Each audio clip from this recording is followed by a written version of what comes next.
Formal lang pinagtibay ng Department of Human Settlements and Urban Development ang Expanded Pambansang Pabahay para sa Pilipino o 4-page program sa pamamagitan ng Department Order No. 2025-021 na nilagdaan ni DSUD Secretary Jose Ramon Aliling itong Lunes. Sa ilalim ng Department Order, ang Expanded 4PH ay mayroong beneficiary-centric approach kung saan ang mismo mga beneficiaryo ay malayang makakapili ng uri ng pabahay at lugar kung saan nais nilang manirahan.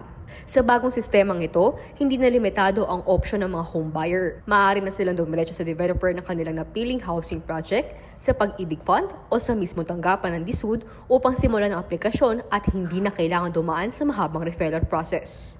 Kasabay ng reformang ito, inanunsyo rin ng Pag-ibig Fund ang 3% na interest rate para sa mga socialized housing projects. Sa kalawang parehong horizontal o subdivision type housing at vertical o condominium type units. Maaari pa itong mabawasan kung may subsidiya mula sa pamahalaan alinsunod sa mga umiiral na batas at regulasyon. Bilang tugon sa direktiba ni President Ferdinand Marcos Jr. ay mas pinalawak na ang saklaw ng programa.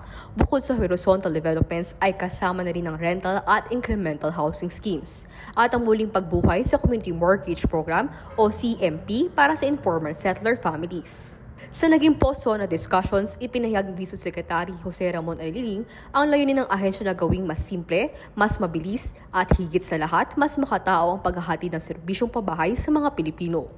Binigyang diin ni Secretary Aliling na sa ilalim ng Expanded 4PH program ay sinisigurado ng DSUD na higit sa pagtatayo ng mga pabahay, layunin nitong maghatid ng pag-asa at dignidad para sa bawat pamilyang Pilipino, lalo ang mga higit na nangangailangan. Ako si Cassandra Plano, Department of Human Settlements and Urban Development para sa DSUD Express Balita.